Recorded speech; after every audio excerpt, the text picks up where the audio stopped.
My house was destroyed by a devastating fire. At 65, I went to seek refuge at my son's place, but he turned me away, claiming his fiancée needed privacy. Desperate, I called my first love, a man I hadn't seen in 4 decades.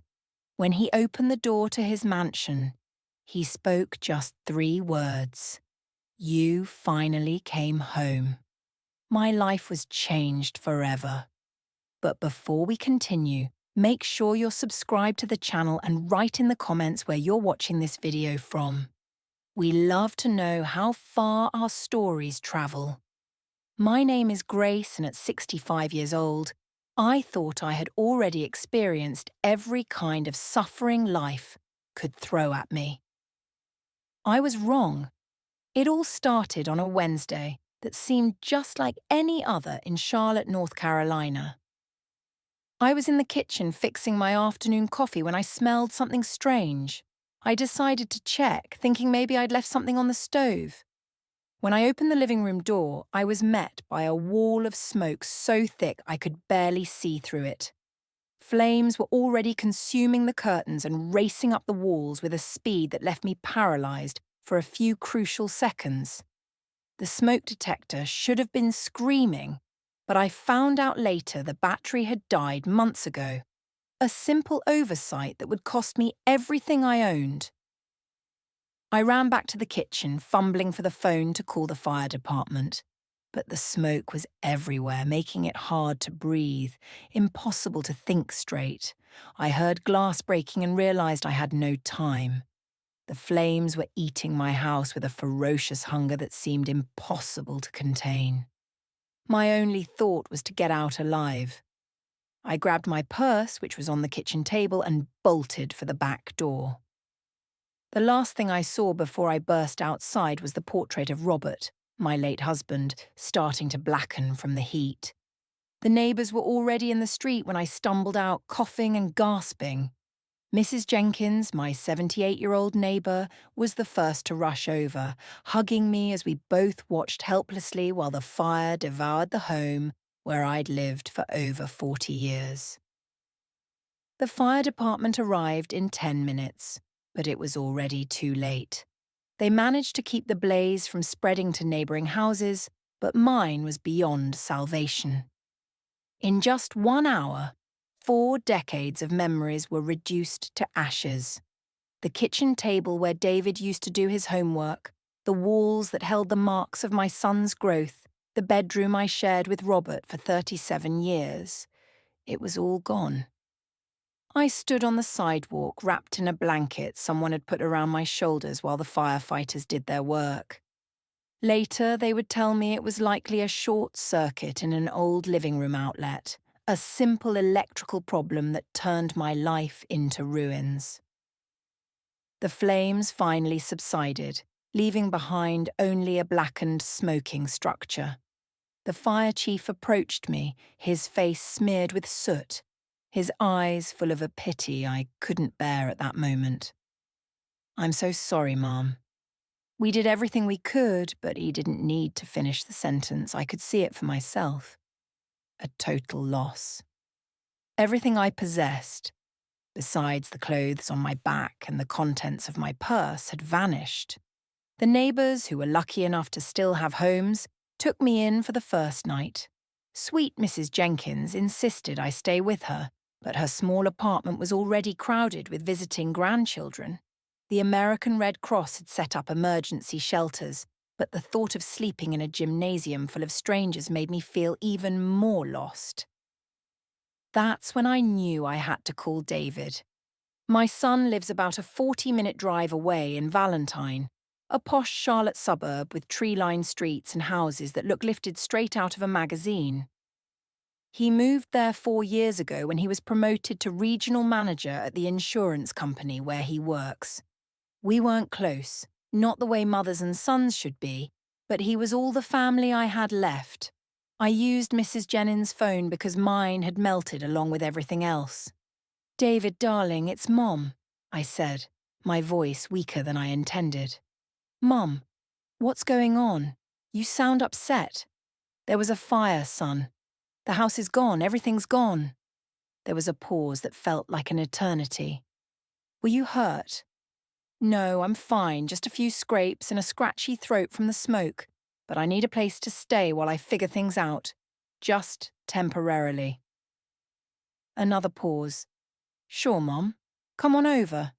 We'll work it out." The relief that washed over me was so intense I nearly collapsed. My son would take care of me. Despite all our distance, all the missed calls and awkward holiday dinners, he was still my boy. I spent the next morning staring at the charred ruins, waiting for the insurance adjuster to arrive. He showed up promptly at 9, a young man who looked like he'd rather be anywhere else, surveying what was left of my home with a clipboard and a camera.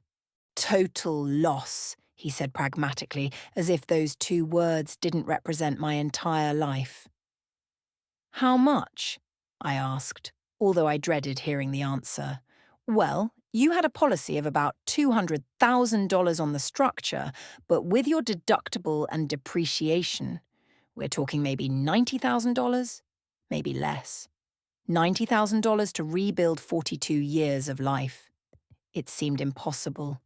Mrs. Jenkins helped me buy some basic clothes and toiletries with the emergency money the Red Cross had given me. Everything I now owned fit into one small borrowed suitcase. That was it. It was all I had left of the life I'd built. The drive to David's house felt like a journey to a foreign country. Everything looks different when you have nowhere to go back to. Familiar places, the gas station where I always bought my lottery tickets, the diner where Robert and I used to have Sunday breakfast. All seemed to belong to someone else's life. Now David's neighbourhood was immaculate as always. Perfect lawns, perfect sidewalks, perfect lives continuing exactly as they had the day before. I felt like an intruder, bringing my tragedy into their spotless world. His house was a 2-story colonial with white shutters and a red door that Victoria, his fiancée, had chosen. I'd met her exactly 3 times in the 2 years they'd been together. She was 30 and he was 39. She worked at a downtown marketing firm and had an opinion on everything from the colour of the walls to the type of wine to serve at dinner. I pulled the cab into their driveway and sat still for a moment, gathering my courage. "This is temporary," I told myself. "Just until I can figure out what comes next. Just until the insurance money comes in and I can find a small apartment somewhere." I never imagined that walking up to my son's front door with my little borrowed suitcase would be one of the hardest things I'd ever done. But as I raised my hand to knock, I felt a familiar sinking feeling. The same hollow feeling I got when Robert died, as if the floor were disappearing beneath my feet. I just didn't know yet how much deeper I was about to fall. David opened the door before I could knock, as if he'd been watching for me. For one moment, seeing his familiar face, Robert's eyes, my own stubborn chin, made me feel like everything might be okay. He was my son, my only child. Surely blood meant something. "Mom," he said, stepping aside to let me in, but his voice held something I couldn't quite place. Distance, maybe, or discomfort. Victoria appeared behind him almost immediately, as if she'd been waiting in the wings. She wore white jeans and a silk blouse that probably cost more than I used to spend on a month's worth of groceries. Her brown hair was pulled back into one of those messy buns that somehow looked perfectly styled, and her smile was the kind that never quite reached her eyes. "Grace, how horrible about your house," she said, but she was looking at my ragged suitcase, not me. "David told me what happened." I put my suitcase down in their pristine entryway, suddenly conscious of how I must look. My newly bought clothes, cheap and simple, seemed out of place against the polished marble of the hall. I could still smell the smoke clinging to my hair, despite the shower I'd taken at Mrs. Jenkins' house. It's just temporary, I said quickly. Just until I can get back on my feet. David and Victoria exchanged a glance. One of those wordless spousal conversations that excludes everyone else in the room. I'd seen Robert and I do the same thing countless times, but from the outside, it felt like they were shutting me out of a club I didn't know existed. Let's sit down and talk, David said, guiding me into the living room. Their house was beautiful in the way magazine houses are beautiful. Everything matched. Nothing was out of place. White furniture that looked like no one had ever actually sat on it. Glass coffee tables that reflected the light from windows so clean they looked invisible. It was the kind of house you were afraid to touch anything in. I sat on the edge of the immaculate sofa, my new shoes firmly planted on the flawless hardwood floors. Victoria noticed and flinched slightly. "So, what's the plan?" David asked, settling into the armchair across from me, not next to me on the sofa, where he could have put his arm around his distraught mother, but opposite me, as if we were conducting business. "Well, the insurance adjuster said it'll take a few weeks to process everything, maybe a month. I was hoping I could stay here until then, just until I find a small apartment or something." The silence that followed stretched about 10 seconds longer than it should have. I watched Victoria's face change. I saw her jaw tighten almost imperceptibly. She leaned over and placed her hand on David's arm, a gesture that looked supportive, but was clearly possessive. "Mom," David began, and I knew from his tone that what was coming next would break my heart. "The thing is, Victoria and I have been talking, and we really value our privacy here. We work long hours and this is our sanctuary, if you know what I mean." I blinked, not quite comprehending. "I wouldn't be in your way. I'd keep to myself. I'll help with cooking, cleaning. I won't be a bother." Victoria leaned forward, her voice soft but firm. "It's not about being a bother, Grace, it's about space. This house is our first home together, and we're still finding our rhythm as a couple." "I'm his mother," I said, the words coming out sharper than I intended. "Of course you are," Victoria replied smoothly. "And that's why we thought you'd be more comfortable somewhere else, somewhere you can have your independence while you rebuild." I looked at David, expecting him to contradict her, to remember that I was the woman who had stayed up with him through every fever, who had worked double shifts to pay for his college books, who had held his hand through his divorce 3 years ago when his ex-wife left him for her personal trainer. Instead, he nodded. "Victoria's right. Mom, we think you'd be happier with your own space." The words hit me like a physical punch. I actually felt my chest constrict as if someone was squeezing my lungs. "Happier, David? I lost everything yesterday. Everything. And you think I'd be happier alone in a hotel room than here with my family?" "It doesn't have to be a hotel," Victoria said quickly. "There are some lovely extended stay places near the mall. Very clean, very safe, and they have little kitchenettes so you can cook for yourself." I stared at this woman who had only been in my son's life for 2 years, telling me where I should live after losing my home. And how am I supposed to pay for this lovely extended stay place? The insurance money won't arrive for weeks. David shifted uncomfortably. "I could help out with that. A few $100 to get you started." "A few $100? As if I were a distant relative he barely knew, not the woman who gave him life. "David," I said, my voice barely a whisper, "I changed your diapers. I rocked you through your colic. I taught you how to ride a bike. And I helped you with your homework. I held you when you cried because Lucia Velasco broke your heart in high school." His face twisted slightly, but Victoria squeezed his arm harder. "No one's questioning your history," she said. "We just think everyone would be more comfortable with some boundaries." "Boundaries?" I'd heard that word from the therapist David had seen after his divorce. Everything was about boundaries. "You're kicking me out," I said flatly. "We're not kicking you out," David protested. "We're just saying that maybe this arrangement wouldn't work for anyone." "Whose idea was this?" I asked, though I already knew the answer. I could see it in the way Victoria leaned back slightly, satisfied, as if she had won something. "We discussed it together," David said, but he wouldn't meet my eyes. I stood up slowly, my knees cracking in a way that reminded me I was 65 and alone in the world.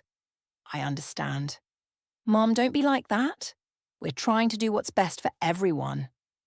"What's best for everyone?" I repeated the words as if they were in a foreign language. "What would be best for everyone, David, is if your mother didn't have to sleep on the street tonight." Victoria's perfectly made-up face contorted into an expression of concern. "You don't have to sleep on the street. Like I said, there are options." I looked around the flawless living room one last time.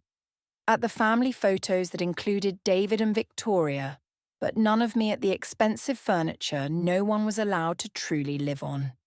At my son, who had chosen this cold, beautiful woman over his own mother. "You're right," I finally said. "There are always options." I picked up my small suitcase. Its weight felt heavier now that I knew where I wasn't welcome.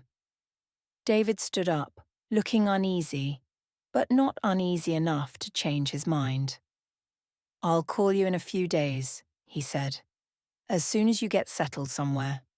"Don't bother," I said, surprised by how steady my voice sounded.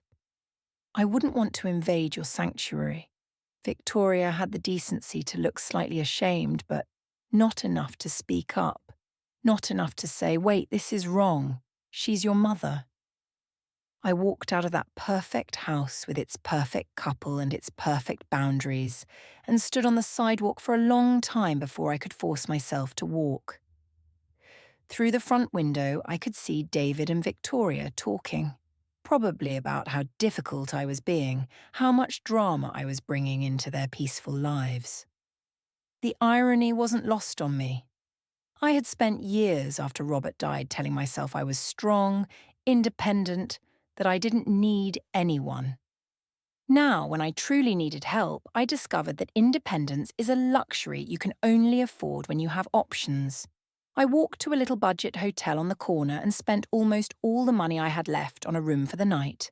Sitting on the hard bed, staring at the peeling walls, I tried to figure out where a 65-year-old woman with almost no money and only one suitcase of cheap clothes was supposed to go.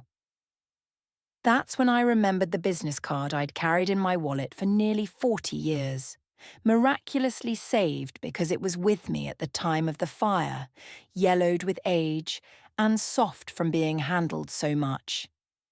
A card I never thought I'd actually use from a man I loved when the world was young and everything seemed possible. Randall Galloway, the man who promised to come back for me. One day before life intervened and the day never came.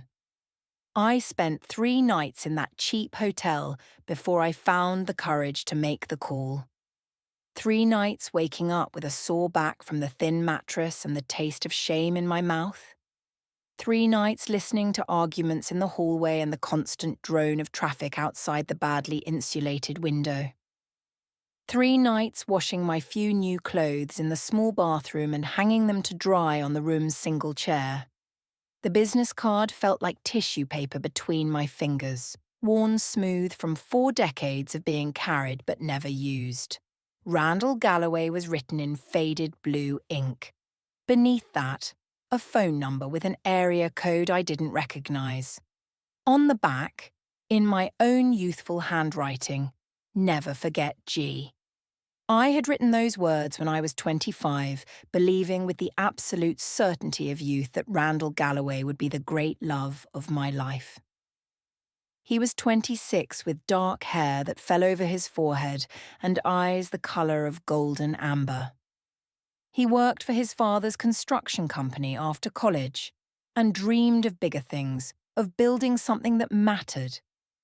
We dated for 9 months, which at 25 felt like an eternity. He used to take me to the overlook on the hills outside the city where we'd sit on the hood of his car and talk about our plans. I'm going to start my own business. He'd tell me something with construction or real estate development. Something that makes me rich enough to give you everything you deserve. I'll come back for you, Grace. He promised me the night before he left for a project in Atlanta. I'm going to make something of myself, and then I'll come back and marry you. But promises at 25 have a habit of fading when real life takes over. He wrote letters at first, long, passionate letters full of dreams and plans. I wrote back telling him about my job at the bank, about how I was waiting, just as I'd promised. Then the letters grew shorter, less frequent. When I met Robert 6 months later at a church event, Randall felt like a beautiful dream I'd once had, too good to be real. Robert was steady, reliable, already 32, and with a good job at the phone company. He didn't promise me the world, but he promised me a house, a family, security. When he proposed after 5 months of dating, I said yes.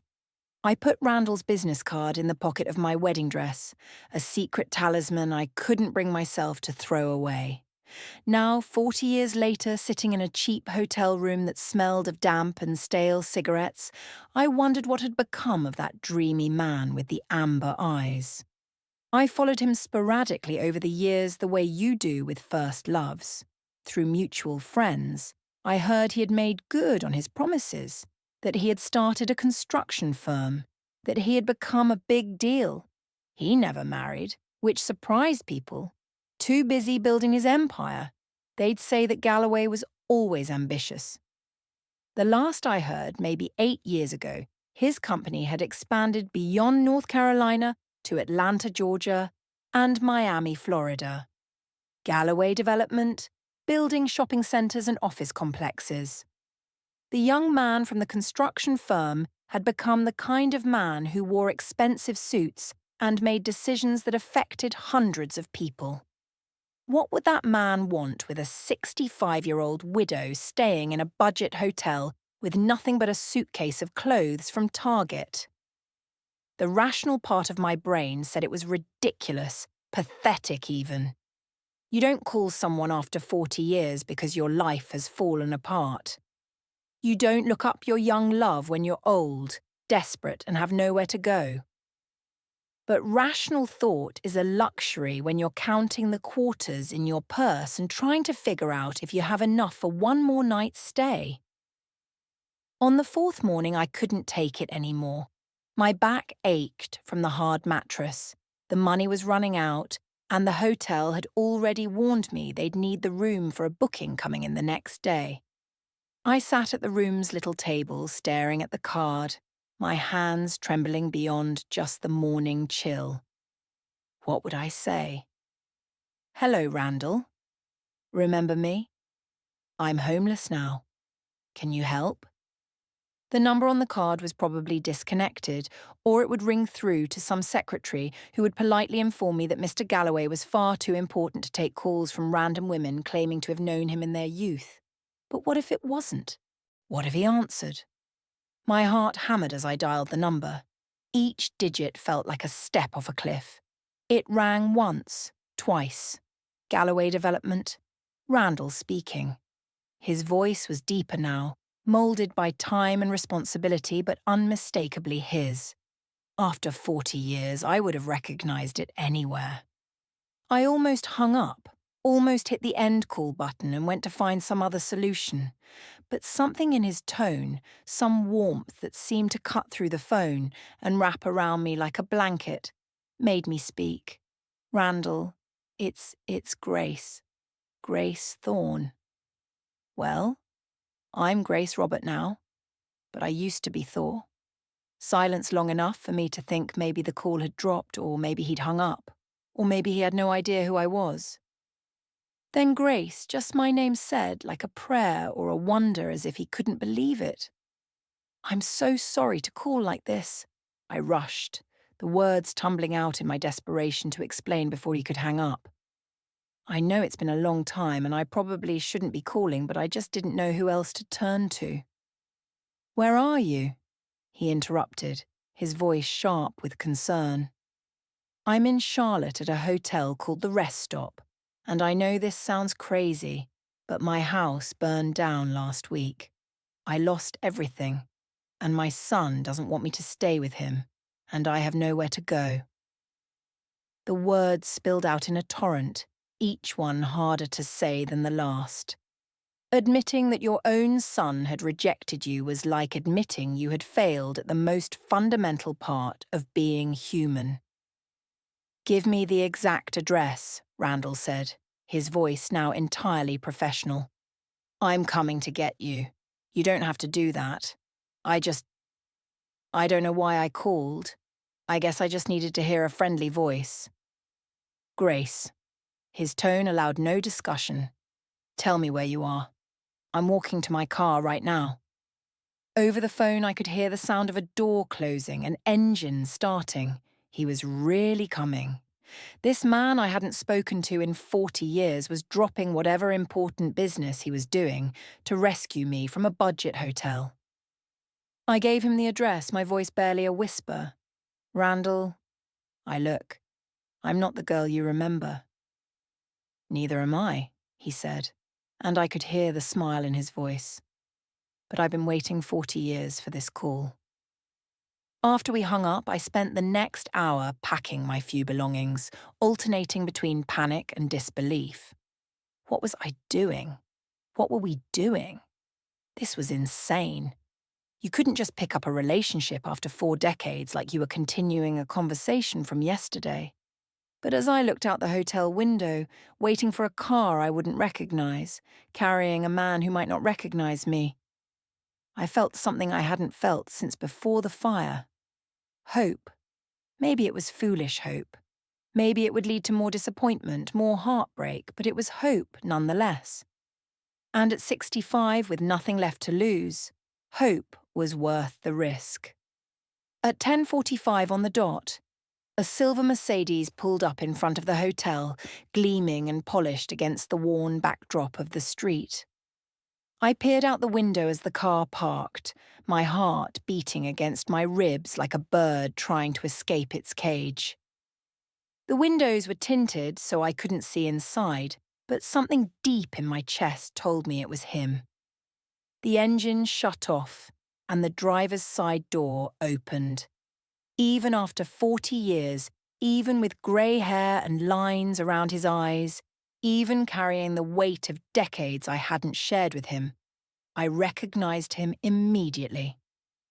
Randall Galloway stepped out of that car as if he were stepping out of my dreams, and as he looked up at the window where I stood, the years crumbled away between us, as if they had never existed. I grabbed my suitcase and hurried down the stairs with the speed of someone who fears a dream will vanish if she waits too long.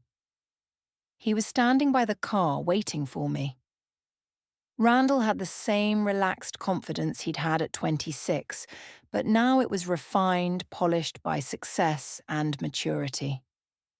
He wore dark jeans and a navy blue sweater that probably cost more than I used to spend on a month's worth of groceries. But his eyes, those amber eyes that had haunted my dreams for decades, were exactly the same. I wanted to hide.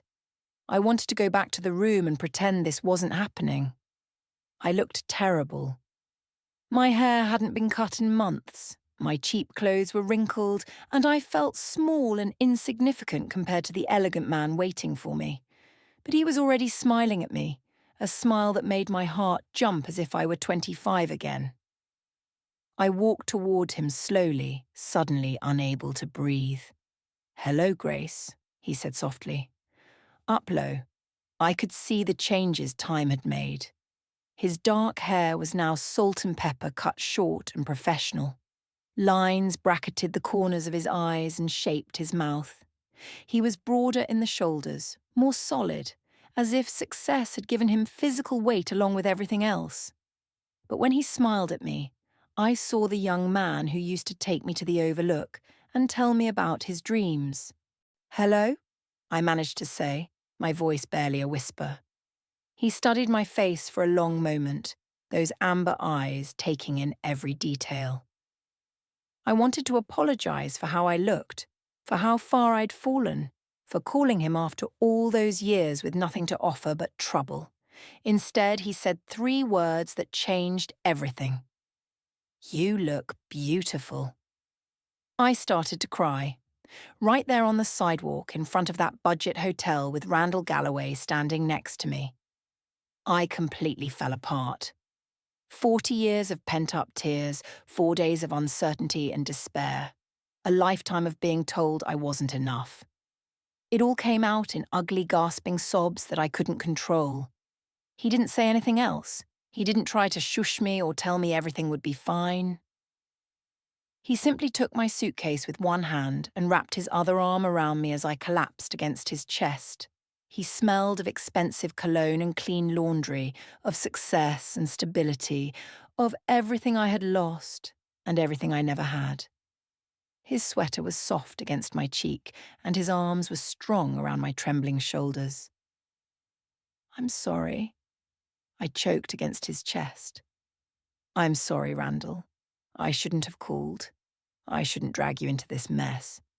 "Shh," he murmured, his hand stroking my back. "You should have called years ago." When the tears finally subsided, I pulled away to look at him, embarrassed by the damp patch I'd left on his expensive sweater. I must look like a disaster. He reached out and wiped a tear from my cheek, his touch gentle as a whisper. "You look like someone who has been through hell and survived it. That's not a disaster, Grace. That's strength." I laughed, but it came out shaky and bitter. "Strength? I'm 65. I'm staying in a dive hotel because my own son doesn't want me. That's not strength, that's pathetic." His jaw tightened, and for a moment I saw a flash of the anger he was trying to hide. "Your son is a fool. You don't know him. I don't need to know him. I know you." He paused, his hands still resting lightly on my shoulders. "Or at least I knew you. And the Grace Thorne I knew would never turn away someone in need, especially family." The way he said my maiden name, as if it was something precious he'd kept all these years, made my chest ache with longing for the woman I used to be. "That was a long time ago," I said. "I'm not that girl anymore." "Maybe not," he agreed, "but I'd like to meet the woman she became." He put my suitcase in the trunk of his luxury car as if it were treasure, not a cheap bag containing everything I had left in the world. As he opened the passenger door for me, I was momentarily stunned by the unreality of the situation. The morning of the fire, I had a house, memories, a life built over decades. Now I was getting into the car of a man I hadn't seen in 40 years with no idea what came next. "Where are we going?" I asked as he started the engine. "Home," he said simply. The drive took almost an hour, passing through increasingly wealthy neighborhoods until we reached an area I'd never seen before. Rolling hills dotted with properties hidden behind stone walls and iron gates, trees that looked like they'd been professionally placed, mailboxes that probably cost more than most people's cars. Randall turned into a long driveway marked only by a small brass plaque that read, "Galloway." The drive curved through mature trees and manicured gardens before opening into a circular entrance in front of a house that took my breath away. It wasn't flashy or ostentatious. It was elegant in the way that real money is elegant. Subtle, confident, built to last. Stone and wood with tall windows that caught the afternoon light, and a porch that invited you to sit and stay a while. "Randall," I whispered, looking at this monument to everything he had achieved. This is incredible." He parked the car but didn't get out right away. Instead, he sat there looking at the house as if he was seeing it through my eyes. "It's too big," he said quietly. "It always has been." I built it thinking I'd fill it one day, but he shrugged. A gesture so familiar it made my heart ache. Some dreams don't work out the way you planned. "You never married?" The question slipped out before I could stop it. He turned to look at me, his expression unreadable. I came close a couple of times, but something was always missing. He paused for a beat, then said simply, "You." The word hung between us in the silent car, charged with 40 years of whiteify and could have been. I wanted to ask what he meant. I wanted to understand how I could have been missing from a life I was never a part of. But before I could find the words, he was already out of the car, rounding the front to open my door. The house was even more stunning inside. Hardwood floors that gleamed like honey, high ceilings, furniture that looked like it belonged in architectural magazines but didn't feel cold or museum-like. There were books everywhere, comfortable reading chairs placed near the windows, photos scattered on end tables. It felt like a home where someone actually lived, not just a showcase for success. "Are you hungry?" Randall asked, leading me into a kitchen that was larger than my old living room. "I was about to make lunch when you called." I realized I was starving. The hotel breakfast had been only stale toast and weak coffee, and my stomach was cramping with emptiness and nerves. "I don't want to be any trouble," I began, but he cut me off with a look. "Grace, stop. You are not trouble, you are."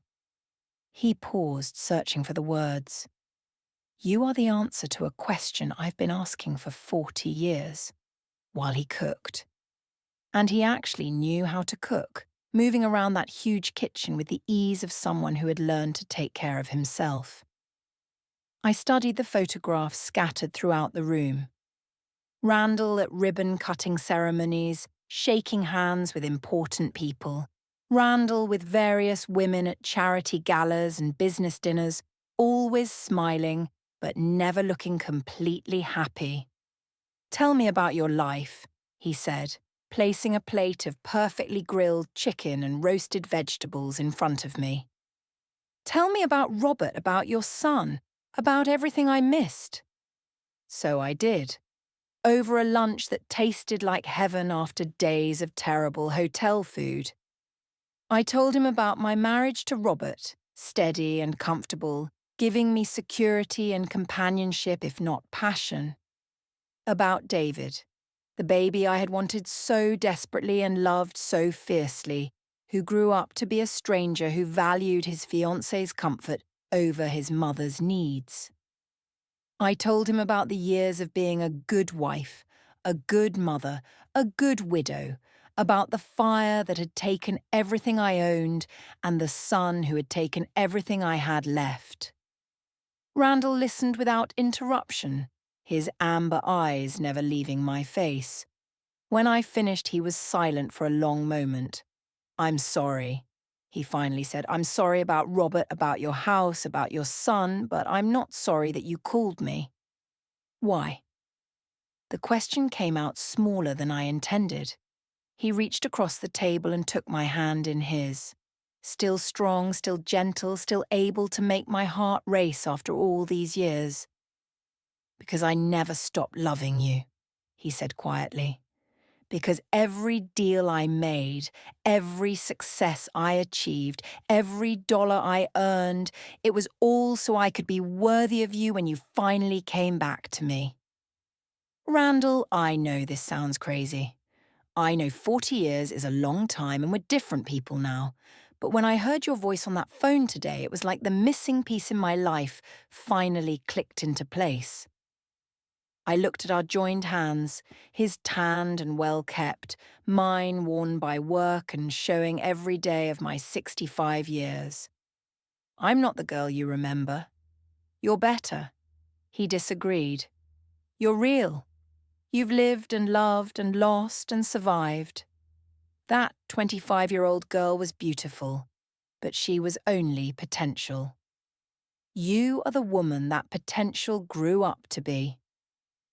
The words settled around my heart like a warm blanket, healing wounds I didn't even know I was still carrying. For the first time in longer than I could remember, I felt seen not as someone's mother or someone's wife or someone's burden, but as myself. "What happens now?" I asked. Randall smiled. That same devastating smile that made me fall for him when the world was young. "Now we figure out what the rest of our lives look like together, if you'll have me." As I sat in his beautiful kitchen filled with good food and possibility, I realized that sometimes the fire that destroys your old life is just making room for the life you were always meant to have. Living with Randall was like discovering a version of myself I had forgotten existed. The first week was strange, tiptoeing around each other like polite strangers sharing space. He gave me the entire guest suite of his house, a room larger than my old living room, a private bath with a tub that could fit 2 people, and a small sitting area overlooking his gardens. I felt like I was staying in a luxury hotel, afraid to touch anything or leave too much evidence of my presence. But Randall was patient, the way successful men learn to be. And gradually, I started to relax. He had a housekeeper, Maria, who came 3 days a week, but on other days I found myself cooking for him. It started small, making coffee in the morning, preparing simple lunches. But Randall appreciated everything with the enthusiasm of someone who had eaten buffet food and restaurant meals for decades. "This is incredible," he said one evening, savouring the chicken and dumplings I'd made using my grandmother's recipe. "I haven't had a home-cooked meal like this in years." "It's nothing fancy," I protested, but inside, I glowed. When was the last time anyone had truly appreciated my cooking? David used to complain that I made the same 5 dishes over and over. Victoria once suggested I try more contemporary flavours for family dinners. Randall shook his head. "It's perfect. You're perfect." That word perfect should have made me uneasy. I was 65 with grey roots showing and expression lines that had become permanent grooves. My hands were spotted with age, my body soft in places that used to be firm. I was anything but perfect. But when Randall looked at me, I saw myself reflected in his eyes as someone beautiful, someone worthy of love and attention and gentle care. We fell into routines that felt as natural as breathing. We ate breakfast together on the back porch where Randall read business reports, and I watched the birds at his elaborate feeders. We took afternoon walks around the property where he showed me the gardens he'd planted himself and the greenhouse where he grew orchids as a hobby. The evenings were for talking. We had 40 years to catch up on, and we did it slowly, carefully, like archaeologists examining precious artifacts. I told him how hard it had been to lose Robert, about the emptiness of the house in the months afterward, about how I had to force myself out of bed every morning, about the loneliness of widowhood, the way people treat you like half a person once your husband is gone. He told me about his business, how it had grown from a small construction company to a development empire with projects in 3 states, about the women he dated over the years, smart, accomplished women who looked perfect next to him at charity galas, but who never made him feel whole. There was one woman, he said one night as we sat near his fireplace, the rain drumming against the windows. Eleanor, she was an architect, brilliant, beautiful. Everyone said we were perfect for each other. I felt a pang of jealousy that surprised me with its intensity. "What happened?" I proposed. He said quietly. "On Christmas Eve 5 years ago. Big show, restaurant overlooking the city, expensive ring, everything she said she wanted. And she said yes. We planned the wedding for the following summer. But as the date got closer, I kept having this feeling that something was wrong. Not with her. She was everything anyone could want in a wife, but with me. He paused, staring into the fire. The night before the wedding, I called it off. Randall, no. What did you tell her? The truth. He looked at me, his eyes serious.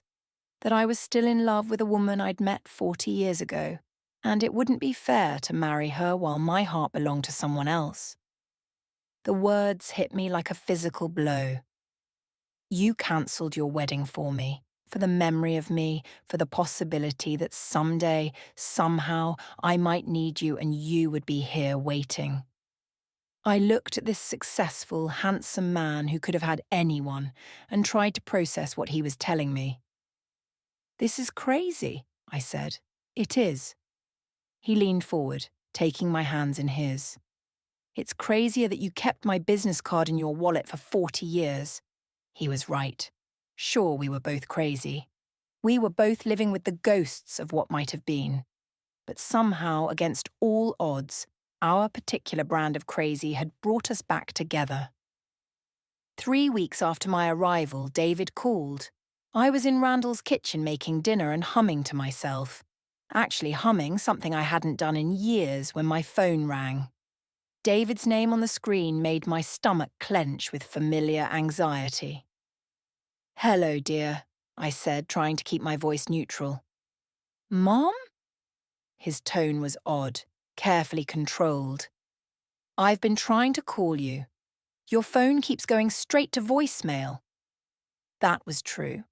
I'd been screening my calls, not ready to deal with whatever guilt or obligation David might try to impose on me. I've been busy. Busy doing what? I heard you checked out of the hotel weeks ago. Where are you living? I looked around Randall's beautiful kitchen, at the fresh flowers he'd brought home that morning, at the expensive wine glasses on the counter. I'm staying with a friend. What friend? Mum. You don't have friends with money. His assumption offended me, partly because it had been true for so long after Robert died.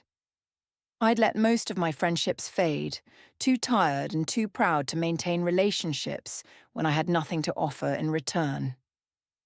Would you be surprised? I said coldly. There was a pause and I could practically hear him processing this information. Mum, I think we need to talk. Victoria and I have been discussing the situation, and we think maybe we were too hasty. Maybe you could stay in our guest room for a while, just until you get back on your feet. The offer that would have meant everything to me a month ago now felt hollow, insulting even. What made you change your mind? Another pause. We realised that maybe we were too focused on our own needs. Family needs to stick together. What he meant, I realised, was that he'd probably heard through the neighbourhood gossip network that his mother was no longer staying in a cheap hotel. Someone had mentioned seeing her with a well-dressed man in a nice car. David was curious, and curiosity had made him generous. That's very kind of you, I said, but I'm perfectly happy where I am. Mom, you can't just move in with a stranger. It's not safe. What do you even know about this person? I know he's never made me feel like a burden, I said quietly. I know he values my company and appreciates my cooking, and he tells me I'm beautiful every single day. The wedding wasn't like my first one. When I married Robert 40 years ago, it was all about what everyone else expected. White dress, church ceremony, reception at the community centre with a DJ and a cash bar. We invited everyone we knew and several people we didn't particularly like because that's what you did. We performed the ritual for the community, not for ourselves. This time Randall and I did exactly what we wanted. The ceremony took place in his backyard on a crisp November morning, 5 months after that phone call in the hotel. The pastor was an old friend of Randall's, and the only witnesses were Maria, the housekeeper, and Marcus, Randall's business partner and best friend of 25 years. I wore a simple blue dress that Randall said matched my eyes, and he wore a grey suit that made him look distinguished and handsome. No fuss, no fanfare, no stress of impressing anyone. Just two people who had found each other again after 4 decades, promising to spend whatever time they had left together. David came to the wedding. I had debated whether to even invite him, but Randall convinced me to try one more time. "He's your son," he said simply. "You'll regret it if you don't give him a chance to make it right." So I called him 2 weeks before the ceremony. "Randall and I are getting married," I said flatly. "November 15th at 2 o'clock. You're welcome to come, but Victoria is not invited." He showed up alone, looking uncomfortable in a suit that probably cost more than my monthly grocery budget. He shook Randall's hand politely. He made polite small talk and even managed a strange smile when the pastor declared us husband and wife. But I could see the calculation in his eyes, the way he took inventory of Randall's house, his car, the obvious markers of wealth. This morning I woke up in Randall's arms, in my husband's arms, in the room that became ours, in the house that became our home. Sunlight streamed through the windows overlooking the gardens we tend together, and I could smell the coffee Randall makes every morning before I wake up. At 66, I am happier than I've ever been. Not because of Randall's money or his beautiful house or his success, but because someone sees me, truly sees me, and chooses to love what he sees. The fire took my old life. It consumed it and turned it to ash. But sometimes, I think, as I watch Randall read his morning paper across the breakfast table, destruction is just another word for renewal.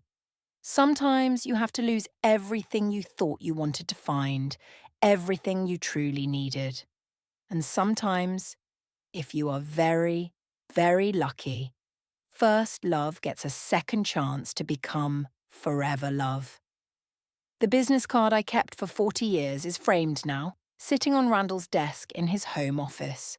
A reminder that some promises are worth keeping, even when it takes 4 decades to deliver on them. Did you like the story? And which city are you listening from? Let's meet in the comments. If you like the story, you can support me by sending a super thanks so I can keep bringing more stories like this. Thank you so much for your sweet support.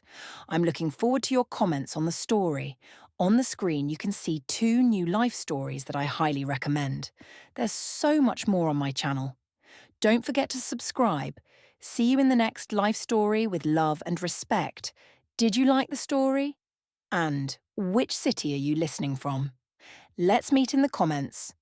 If you like the story, you can support me by sending a super thanks so I can keep bringing more stories like this. Thank you so much for your sweet support. I'm looking forward to your comments on the story. On the screen, you can see 2 new life stories that I highly recommend. There's so much more on my channel. Don't forget to subscribe. See you in the next life story. With love and respect.